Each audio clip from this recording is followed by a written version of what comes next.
فأنا ناصح لإخواني بالصدع بالحق تبيض وجوههم. السكوت في مسألة الحزبية يضرها، فاصدع بما تؤمر وأعرض عن المشركين. سلامي على دماج ورجالها والشيخ يحيى ودار العلم يا سعد بانيها.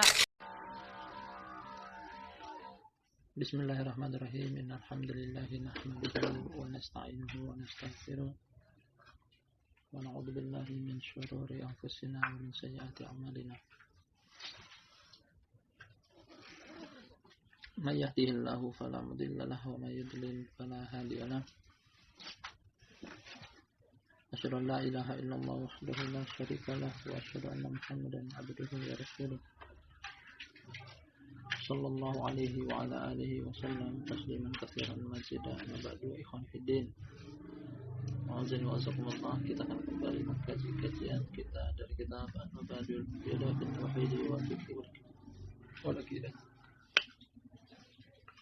Sebuah kajian dengan 3 materi sekaligus: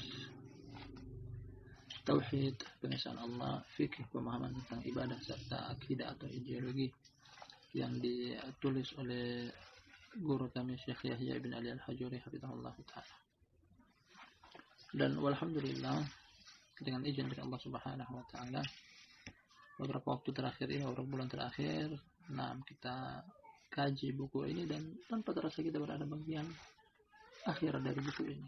Masih tersisa 3 poin terakhir. Tersisa 3 poin terakhir dari penutup dari Mabadi Al-Fikri. Yang berkaitan dengan adab dan akhlak.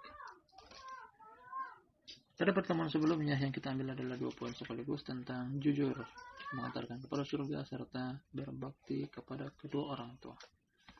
Dan kita akan ambil poin yang berikutnya pada hari ini. Langsung saja kita baca. Berkata sang penulis, semoga Allah menjaga beliau. At-Tasi'u was-Samanun, poin yang ke-89. Poin yang ke-89. Judul poinnya, ihdari tasyabbuha bil kafirin, waspadailah untuk menyerupai orang-orang kafir. Waspadai untuk menyerupai orang-orang kafir.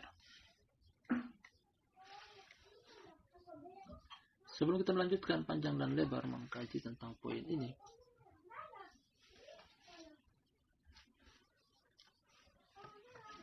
larangan untuk menyerupai ahlul batil, termasuk di antara mereka adalah orang kafir, sekaligus di dalamnya terdapat perintah untuk menyelisihi.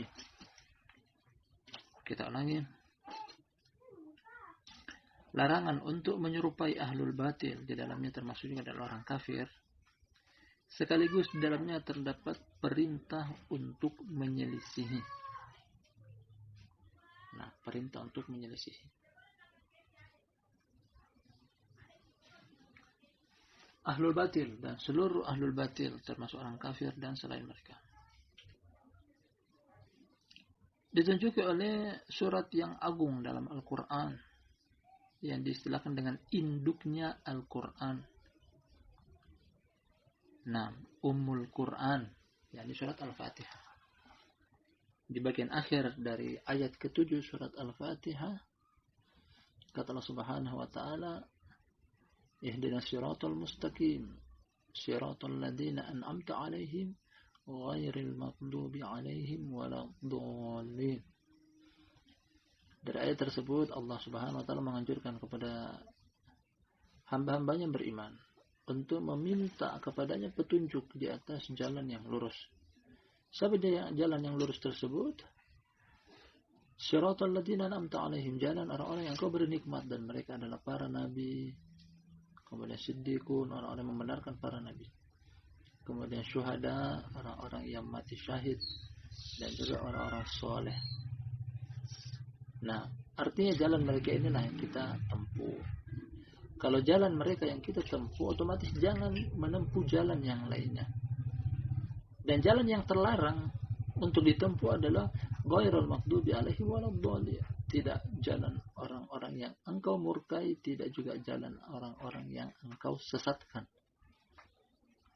Nah, jadi ayat ini terdapat pertama perintah untuk menyelisihi. Perintah untuk menyelisihi. Kita ulangi lagi sekali lagi. Perintah untuk menyelisihi Yahudi dan Nasara. Yang dimaksud dalam ayat tersebut. Sekaligus terdapat juga larangan untuk menyerupai Yahudi dan Nasara. Ikhwanil kiram, barakallahu fikul jami'an, bahwa dua hal ini, yakni menyelisihi orang kafir dan tidak menyerupai mereka adalah bagian daripada konsekuensi keimanan. Artinya seseorang tidak dianggap beriman sampai dia penuhi syarat ini. Jangan menyelisihi orang kafir, bahkan hendaknya diselisihi.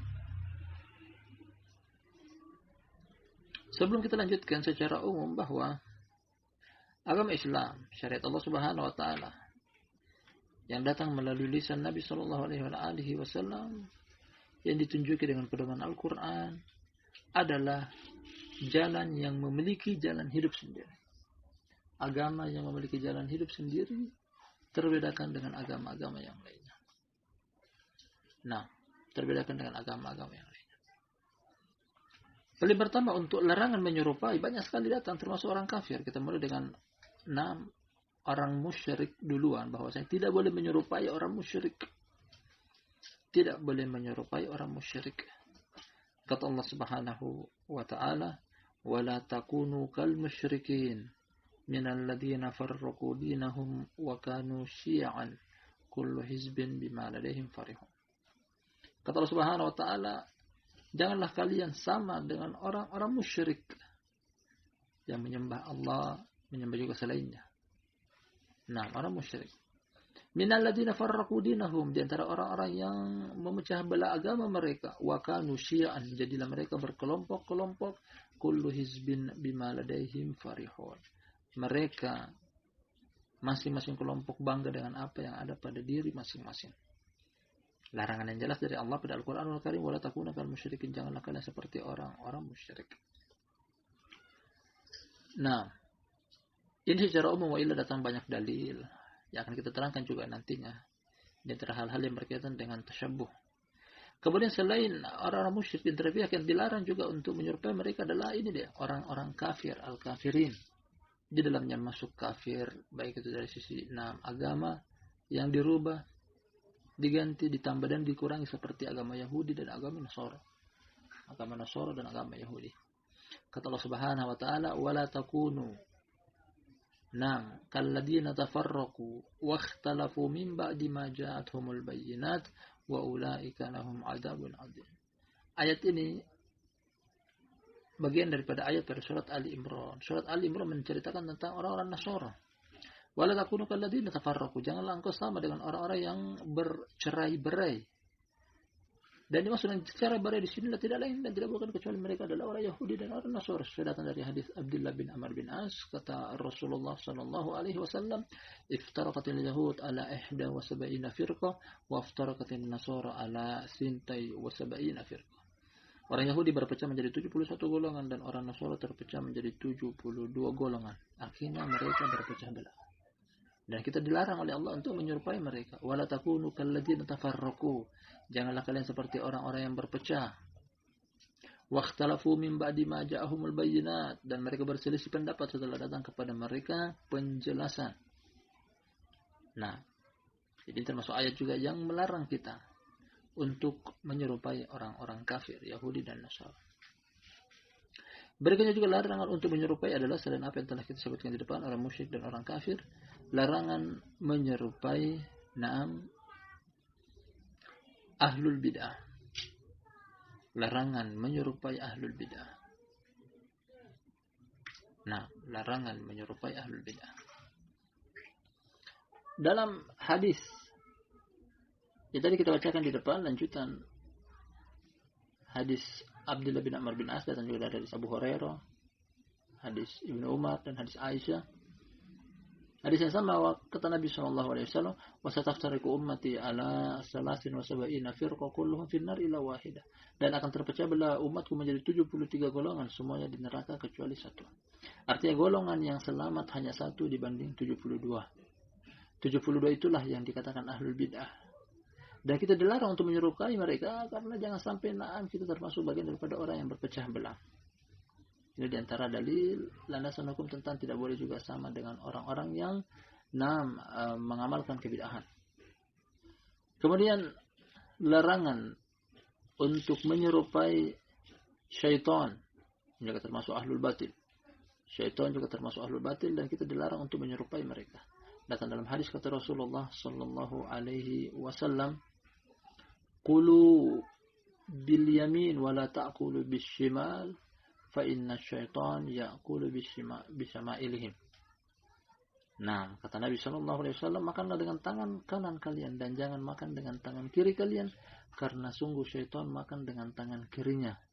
Di sini juga terdapat larangan untuk menyerupai syaitan dalam segala hal, termasuk di dalamnya adalah makan dengan menggunakan tangan kiri. Al-muhim, ini semuanya kumpulan dalil datang menerangkan kepada kita bahwasanya agama Islam memiliki aturan main tersendiri.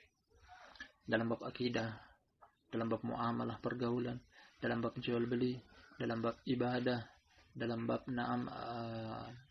pengamalan ibadah, dan seterusnya. Memiliki aturan main sendiri yang jangan ambil dari pihak manapun kecuali dari agama Islam. Karena orang kafir punya aturan main. Orang Yahudi punya ajaran, orang Nasara punya ajaran, orang musyrik punya ajaran, demikian juga syaitan punya ajaran. Namun kita jangan ambil dari mereka, ambillah dari Al-Quran dan As-Sunnah. Ini yang dianjurkan kepada kita. Agama Islam dibangun di atas pondasi yang kuat dan kokoh, menyelisihi kaum yang lainnya. Diambil dari kitab dan As-Sunnah. Jadi kita akan bacakan dalil yang beliau bawakan kepada kita. Kita ulangi judulnya. Kata sang penulis, "Ihdari tasyabbuh bil kafirin." Waspadalah untuk menyerupai orang-orang kafir. Kita katakan bahwasanya dalam bab ini menerangkan tentang larangan untuk menyerupai sekaligus terdapat perintah untuk menyelisihi. Perintah untuk menyelisihi. Kata beliau berikutnya, fa inna Nabiy sallallahu alaihi wasallam qala, karena Nabi sallallahu alaihi wasallam beliau pernah berkata, "Man tashabbaha biqaumin fahuwa minhum." Barang siapa yang menyerupai sekelompok kaum berarti dia termasuk di antara mereka. Artikan kata Nabi sallallahu alaihi wasallam, "Man tashabbaha biqaumin fahuwa minhum." Barang siapa yang menyerupai sekelompok kaum berarti dia termasuk di antara mereka. Hadis ini adalah hadis yang panjang dan ini potongan akhirnya. Hadis ini adalah hadis yang panjang dan ini adalah potongan akhirnya. Dia datang dari hadis sahabat Abdullah bin Umar. Kita bacakan selengkapnya. Kata Rasulullah sallallahu alaihi wasallam dari awal hadis, "Bu'istu bis-sayf baina yaday as-sa'ah." Bu'istu bis-sayfi baina yaday as-sa'ah. Wa ju'ilat rizqi tahta dilli sayfi. Dalam sebagian riwayat tahta dilli rumhi. Wa ju'ilat as-sigar wa dhillatu ala man khalafa amri. Wa man tashabbaha biqaumin fahuwa minhum. Yang artinya, tadi telah kita baca hadisnya, kata Rasulullah sallallahu alaihi wasallam, "Aku diutus sebelum tegaknya hari kiamat dengan pedang." Media yang Nabi SAW diutus dengannya adalah pedang. Artinya apa? Diterangkan dengan hadis yang lain bahwasanya Nabi SAW datang untuk memerangi seluruh umat manusia sampai mereka mengucapkan kalimat la ilaha illallah. Kalau tidak mau diperangi. Ini maksudnya, "Bu'istu bis-sayfi baina yaday as-sa'ah." Aku diutus sebelum tegaknya hari kiamat dengan pedang. Artinya memaksa orang semuanya untuk masuk ke dalam agama Islam kalau tidak diperangi. Lanjut hadisnya, "Wuju'ilat rizqi tahta dilli sayfi." Dan dijadikan rezekiku di bawah sabetan pedang. Di bawah bayangan tombak. Yang maksudnya di sini adalah rezeki Nabi SAW adalah rezeki yang paling mulia di permukaan bumi. Apa itu? Harta rampasan perang. Jadi beliau berperang untuk meninggikan kalimat Allah Subhanahu wa taala, berjihad di jalan Allah, sekaligus dibolehkan oleh Allah untuk merampas harta rampasan perang. Ketika sudah menang boleh mengambil harta orang kafir yang diperangi. Dan itu adalah rezeki yang paling halal dan thayyib. Dikarenakan sekaligus ada jihad di jalan Allah, juga meninggikan kalimat Allah Subhanahu wa taala. Nah, kemudian lanjutan hadisnya kata Nabi SAW, dan telah kita bacakan, "Dan dijadikan kerendahan serta kehinaan bagi orang yang menyelisihi perkaraku." dijadikan kerendahan dan kehinaan bagi orang yang menyelisih perkaraku. Wa man tashabbaha biqaumin fahuwa minhum. Kemudian masuk pada lafaz hadis ini. Dan barang siapa yang menyerupai sekelompok kaum berarti dia termasuk dari mereka. Artinya potongan hadis yang begitu singkat yang dibawakan kepada kita ini bahwasanya barang siapa yang menyerupai orang kafir berarti dia orang kafir. Barang siapa yang menyerupai orang musyrik berarti dia orang musyrik. Barang siapa yang menyerupai syaitan berarti dia juga termasuk dari syaitan dan seterusnya. Ini maksudnya. Barang siapa yang menyerupai ahlul bid'ah berarti dia termasuk ahlul bid'ah. Nah, ada pepatah Arab mengatakan bahwasanya at-tuyur ala ashkalihi taqa. Bahwasanya burung itu dia akan hinggap kepada yang semisal dengan dia. Nah, hewan unggas dia akan bermain dengan sebangsa dengan dia. Tidak mungkin bebek bermain dengan burung elang. Tidak, burung dia bermain dengan burung, bebek dia bermain dengan bebek, ayam dia bermain dengan ayam. Artinya apa? Orang mukmin dia tidak mungkin bergaul dengan orang kafir. Kalau dia bermain dengan orang kafir berarti orang mukmin yang mengaku mukmin tadi berarti dia orang kafir. Ahlu sunnah dia tidak mungkin bergaul dengan ahlul bid'ah. Kalau ahlu sunnah ada yang mengaku sunnah kemudian dia bergaul dengan ahlul bid'ah berarti ikut sertakan dia dengan ahlul bid'ah. Dan aturan main dalam agama sudah jelas. Pasti. Nah, dan tetap Islam ada aturan mainnya, Yahudi ada aturan mainnya, Nasara ada aturan mainnya, kemudian juga musyrik ada aturan mainnya, ahli bidah ada aturan mainnya, semuanya. Dan tidak bisa digabung salah satu dengan yang lainnya. Karena menyerupai ahlul batil berarti bagian dari kebatilan tersebut. Akhrajahu Ahmad wa ghairuhu min hadis Ibnu Umar wal hadisu hasan. Nah, hadisnya diriwayatkan oleh Imam Ahmad dan yang lainnya dari sahabat Ibnu Umar dan hadisnya adalah hasan. Jadi kita akan menjabarkan, menjelaskan dengan panjang dan lebar berkaitan dengan satu poin ini tentang larangan untuk menyerupai orang-orang kafir. Dari hadis ini terdapat celaan bahwasanya orang yang menyerupai orang kafir atau sekelompok kaum berarti termasuk di antara mereka. Namun hal ini terjadi. Nabi SAW mewanti-wanti akan hal tersebut bahwasanya jangan, wahai umatku, jangan hanya saya terjadi sesuai dengan apa yang beliau beritakan. Datang berita dari Nabi SAW tepatnya dari hadis Anas radhiyallahu anhu.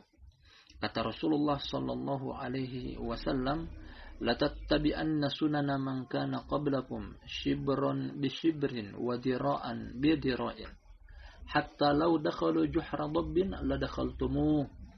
Kata Rasulullah sallallahu alaihi wasallam dari hadis yang barusan kita baca. Nah, kalian pasti akan mengikuti umat sebelum kalian. Kata beliau pasti.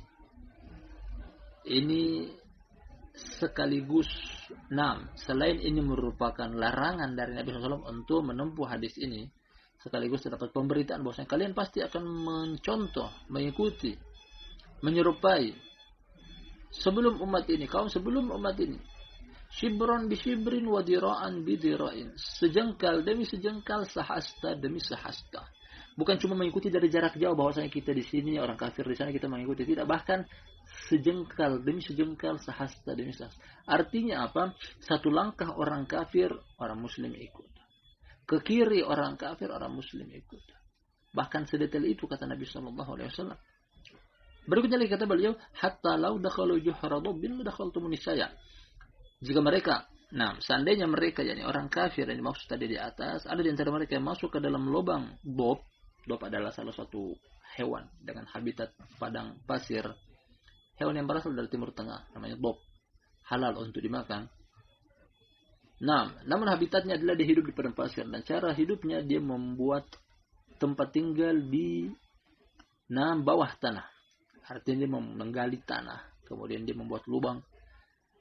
Digambarkan oleh Nabi SAW bahwasanya lubang dob adalah semacam, pertama dia dalam, kemudian dia bercabang dan berkelok-kelok.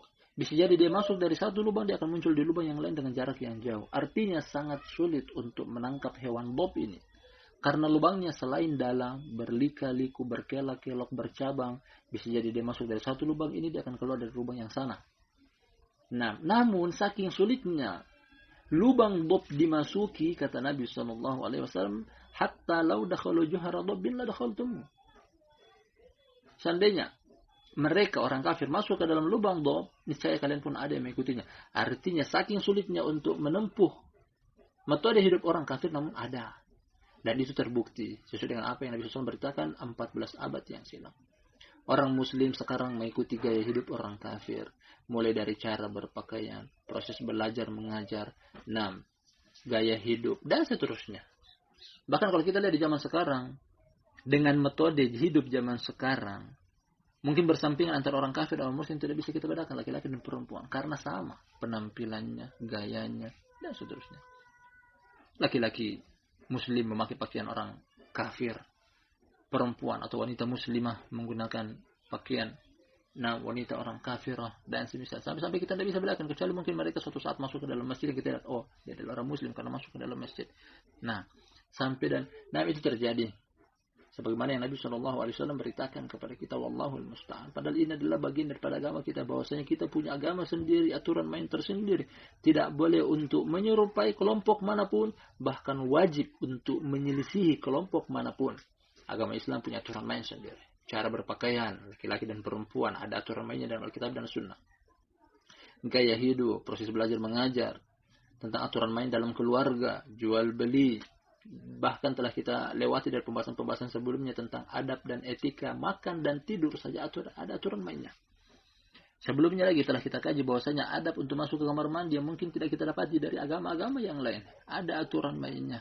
Ini semuanya menunjukkan kepada kita bahwasanya kata beliau, ihdar at-tashabbuh bil kafirin, waspada untuk menyerupai orang-orang kafir. Untuk terhindar dari situ, semakin dalam kita mengkaji agama Islam, akan semakin bisa kita membedakan bagaimana caranya untuk menyelisihi orang-orang kafir. Karena semakin kita mengkaji sunnah-sunnah Nabi SAW, dari situlah kita mengetahui bahwasanya caranya menyelisihi demikian dan demikian. Wallahu ta'ala alam bissawab. Satu poin ini yang sempat kita ambil pada pertemuan kita di sore hari yang berbarokah ini. Walhamdulillahirabbil alamin. Mudah-mudahan bermanfaat, lebih dan kurangnya mohon dimaafkan. Insyaallah masih tersisa 2 poin yang lainnya kita akan ambil lain waktu. Subhanakallahumma wa bihamdik asyhadu an la ilaha illa anta astaghfiruka wa atubu ilaik.